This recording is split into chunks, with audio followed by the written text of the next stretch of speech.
Hello, I'm RJ of RJB Crafted, and welcome to my channel. I recently purchased this sewing machine behind me, a Singer 291U1. She's an industrial sewing machine. She's really loud, but she's really proud. She is a diamond in the rough. I think she's a gem. And I've been looking on Facebook Marketplace for other things, and I'm seeing a lot of secondhand industrial sewing machines that are probably the same age as she is. According to the online manual, she was made in 1967, which makes her, well, 58 years old. And I think a lot of people are overlooking them because they're old and might not work as well as the newer ones. Granted, I have never sewn on a new industrial sewing machine, and it is in my plan. I'm hoping to get a new one within the next year or two. But for now, she's good. I paid $350 Canadian for her, and I had to learn the ropes with her on my own, because before I purchased her, I was looking on YouTube for videos, anything to do with this particular sewing machine, and I found one, and it wasn't a tutorial. It wasn't a how-to on how to thread it or maintain it or anything. I don't even remember what the video was. It could have just been a 2-minute spiel in someone's warehouse that this machine was for sale. And they turned it on, and it's a clutch motor, and clutch motors are loud. They run continuously. As soon as you turn them on, they're on, and they're making a lot of noise. And I would love to do sewing tutorials, and I just feel I would have to do voiceovers for every single tutorial with the clutch motor. So I hounded my husband about a servo motor. They're relatively inexpensive, and they are expensive as well. I went middle of the road. I did end up buying a servo motor. It just has not been installed yet. I don't want to do it. I'm a lot terrified of electrical. So I want my husband to do it. So I needed to wait for him to give the okay that he would actually attempt to do this for me. And he is, and he will. And, but I thought I'd pop on and just say, if you're wanting to get into industrial sewing, don't overlook these gems. I'm not saying every single one out there is a gem, but this one is. Singer has been around for a very long time, as we all know. And she's perfect. I just wish she had a walking foot, and the servo motor will make life a lot easier. But she's good. I bought a Teflon foot off of Amazon, so she sews over vinyl quite effortlessly. The thing that really gets me still, though, is she's kind of unpredictable with the speed. She can do up to 5,000 stitches a minute, and that's scary. I don't know about you, but it's scary for me. And the person I bought it off of, she just never got used to it. And I went up to her and I said, hey, are you still scared of your machine? She goes, yes. I said, would you be interested in selling it? And she went, yeah, I would. And within a week or so, I ended up buying it off of her. And I love it. I will sew with her towards the end of this video, and I will leave it as is. I will not dub it. I will not do a voiceover. I won't play music. I won't do whatever it is that a lot of the other YouTubers out there do when they don't want you to hear what's going on, or for some reason the audio doesn't work, whatever the reasons are. I'm just going to let it be real here. And anyway, let's just do a little bit of a walkthrough with this. I'm just going to leave the camera stationary. I don't know how good the angle is or whatever, so I'm just going to point to things, and we'll see what happens. The lighting in this room sucks. Anyway, here we go. So she's got the thread holder stand there. She can hold 2 cones of thread, and the thread goes up to one of the arms there and through the hole, and then comes down and then gets threaded through there are 2 holes on this. I'm going to call it a spindle. I don't know if it's a spindle, but anyway, I'm calling it a spindle. Maybe I should have looked at the manual before I jumped on here. Oh well. So you thread it through from right to left, the bottom hole, and then you curve it around. You can see the thread right there, and bring it through the top hole. you bring it down here, and there's a thingy here, and it's got 3 holes. So you put it through the top one and loop it around the front here. It's right there. And you put it through the bottom one. I don't know if people do all 3. I honestly don't know. I've just seen 2, so I'm going with that. Then you bring it down here, and it goes through this little piece here that looks like a paper clip. I'm so technical. And then it comes down, and right in here, those are tension discs. Maybe I'll do tutorials later that are more close up, but for now, this is all I'm doing. And so there's a knee lifter here. I have it up right now because this is the Teflon foot, and I don't know, but my thoughts are that if it's down in the down position when it's not running, the feed dogs are just going to put indentations in the bottom where the Teflon is, and I don't want it. It was inexpensive, but why waste it? Why not just preserve it if you can? So I've got it lifted up with the arm little lifty thing here. We can bring it down for this purpose. It's got the knee lifter, which is one of the best things about it. And so you lift it up, and when you lift it up all the way, you are opening up these tension discs, and that's the way to get the thread through. So you got to thread it through here, all the way up through this side. And there's a little loopy clippy thing here. Oh wow, this is really, really bad. And I don't have my thread through there. Oh my gosh.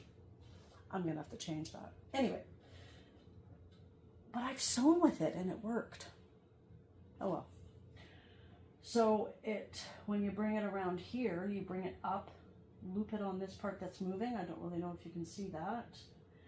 And then you bring it around here and loop it up in here, bring it back through that paper clippy thing, bring it up, put it through the eye of the lever here, and bring it down. There's a piece missing on this machine. I don't know what it really looks like officially in person, but with the manual, the drawing of the machine, there is a piece missing, and I think it's on most, if not all, industrial machines. So that it looks like a handle, and I don't know what the purpose of it is, but the thread runs down this channel here, and I think the piece here helps really, really hold it in there.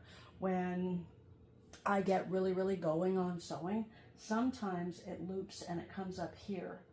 So that is something that I need to watch out for. So I don't know if there's, you know, a parts place that I could actually get something to work, or if I could use a 3M something or other. I don't know. Maybe, no, I was going to say nanotape. That would definitely work. Anyway, so it comes down this channel and it loops around this part here, and then comes down and threads from left to right. And then you pull up the bobbin and all that stuff and you start sewing. But that part really wasn't part of it. It's just to show the machine. She's really, really heavy. I have only successfully once pushed it back to expose the underside where all the oil is and everything once on my own. Every other time I struggle. And yes, it is super duper heavy. And that is, you know, the main struggle. But the other struggle is the position. It tends to shift a little bit in the base, and I don't know if newer ones do that, or if it's because this one is 58 years old and has been lifted and dropped down numerous times. I don't know. This is the only industrial sewing machine I have ever touched. It's probably the only one I've ever seen in my entire life. But anyway, I love her. Her name is Fiona. I have a domestic sewing machine. My husband bought me one last year for my birthday, and I named her Sophie because, you know, Sophie. And then when I got this one, I thought, okay, what can I name her? And I wanted a name that meant like warrior or something, and the only thing that came to mind was Xena. And I'm like, no, I don't want that. So I looked up names that meant strength and warrior, and nothing appealed to me. So I thought, okay, well, she's big, she's beastie, but she's awesome. She's beautiful, but she's ugly too. And then all of a sudden I was like, oh my gosh, what is Shrek's name? I mean, Shrek's wife's name. Her name is Fiona. So I officially introduce you to Fiona. Yeah, Fiona. Welcome to YouTube, Fiona. I just put some round, super duper heavy duty strength magnets on here to hold tweezers to do stuff, and scissors to snip, and that's about it. And I think I'm going to do a little bit of sewing, and it's not a tutorial. I'm just going to show you her power.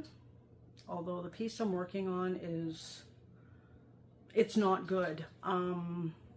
I used fusible fleece on waterproof canvas. No, not good. I did that because the waterproof canvas, I was doing vinyl and waterproof canvas together. And not the waterproof canvas isn't the lining. The lining's just cotton. That's what I'm working on right now. But it does have a recessed zipper panel in between the pieces, and it is so thick. And I broke a needle last night and scared the you-know-what out of myself. And I really don't want to break another needle, so we'll see what happens. I'm just working on it. The bag, to me, is ruined because it's just too thick and I didn't get it put together the way I really, really liked it to be. So to me, it's not even sellable. But it's an experiment. I just started making vinyl bags. I got her at the end of September of 2024. And I started making bags at the beginning of October. And I bought 2 tote bags from a thrift store and just ripped those to shreds to practice on. And I kept all my practice pieces. I was practicing on a patent pleather tote bag that I took apart. And that was before I had the Teflon foot, so that was fun. I wish I'd take that. That would have been hysterical. But I was actually practicing on thick denim.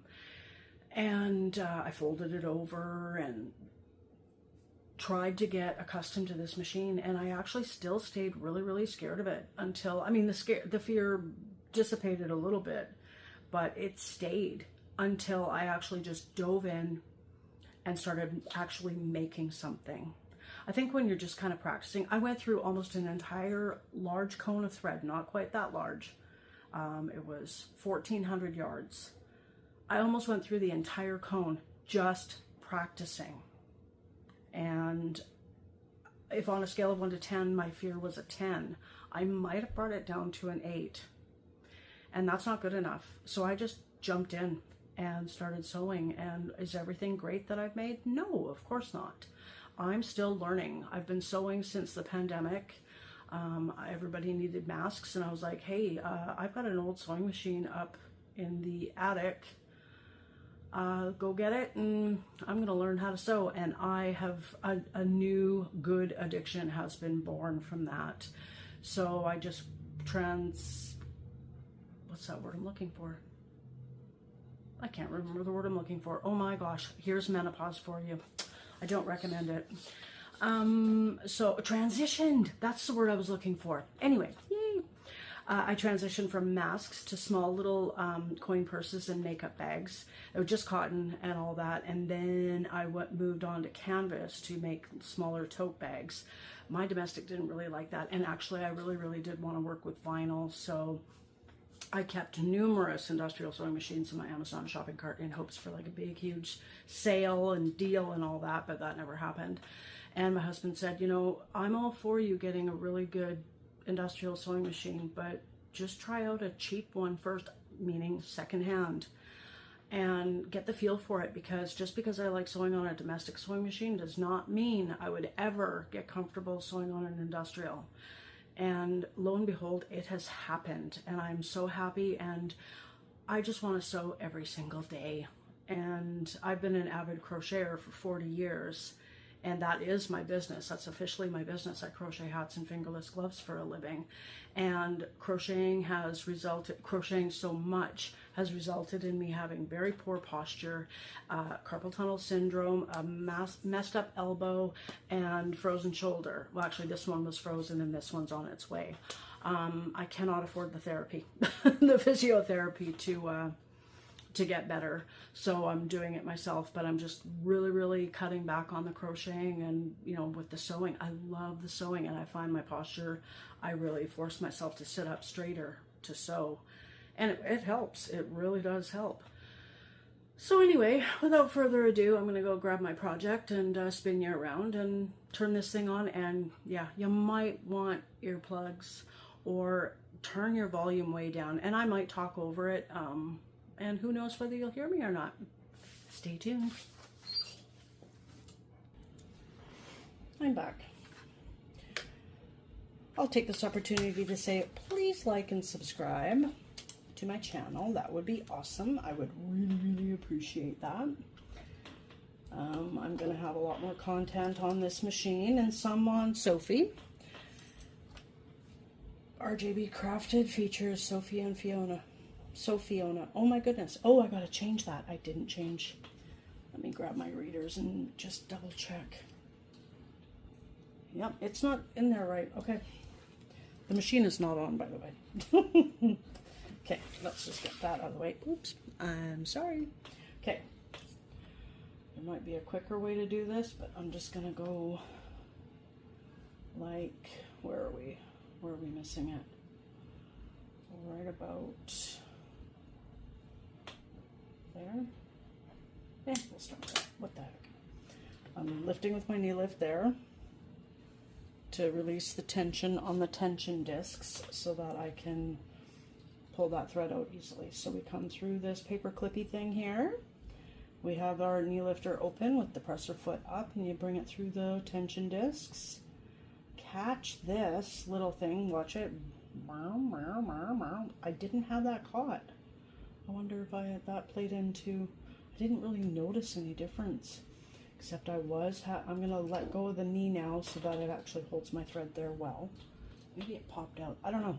I did break a needle last night, and everything weird last night, I attributed it to the fusible fleece.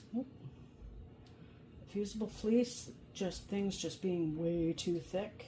I just hold on to it so it doesn't get hung up on anything else. And then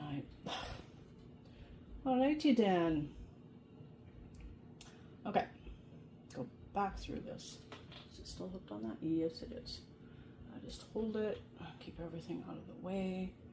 Yeah, it takes a few tries, and I don't know if there's anything easier. It's these dang nails that are in my way. Okay, nail or skin contact on there. Yay! And I dropped it. Where did it go? Okay, there we go. And we look at that and go through the eye of the lever there. Okay, this is getting wound up here. I'm usually a little bit better at this. I'm slow today. Still recovering from the holidays, I guess. And the fact that there's such crappy lighting in this room does not help. There we go. There we go. Use the knee lifter again to bring it down through this channel. It's supposed to go in through there somewhere, but I don't have that piece. And I lower the presser foot so I can thread the needle. And won't this be fun? And it usually ends up getting tangled. There we go. Yay! That wasn't too painful. Yeah, it was. So this is not a tutorial, so I'm not giving any direction on what I'm doing. What am I doing? I'm just sewing, and you're gonna listen to this.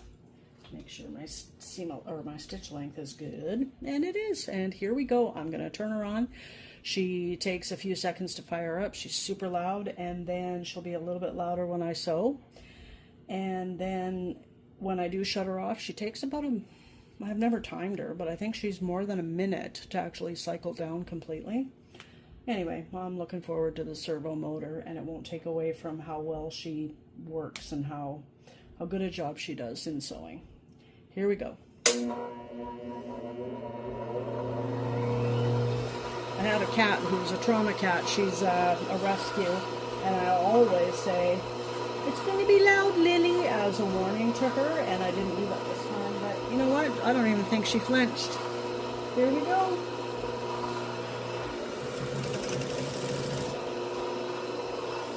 And this is a huge hump to get over. This is where it's all really, really thick. Never again am I using fusible fleece. I don't even think I'll use interfacing on waterproof canvas. I just wanted it to match the thickness of, this is going to be nice. I do have a hump jumper.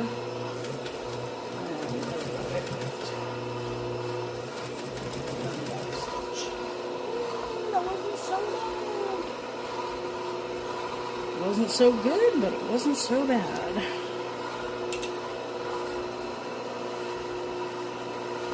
I like this fabric, all the different ways of saying love, all the different languages. There are millions of ways of saying love. Okay. Oh, it's just too thick. Really should not have done this.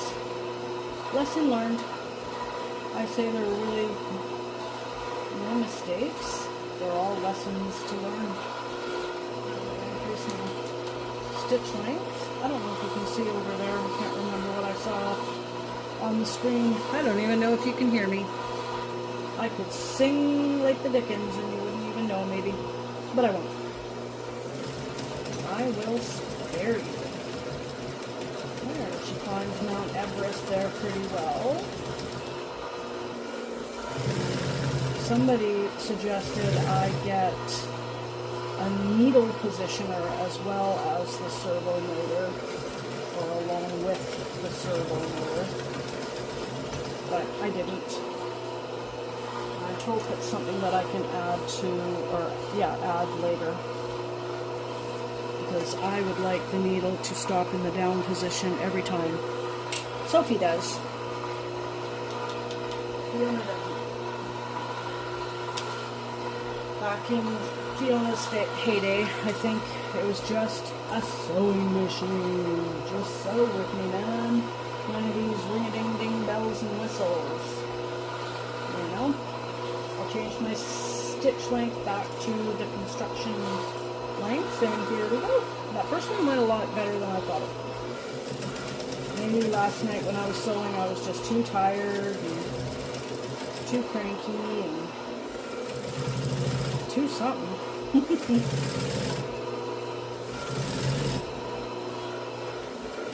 Oh, this is so good. Anna. There. Now, there are times when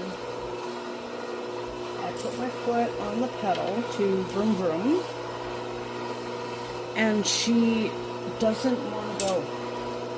And I mean, I'm getting used to her, so I don't know if it's my foot pressure. She takes quite a bit of pressure just to get going. And any bit more, and you could be flying.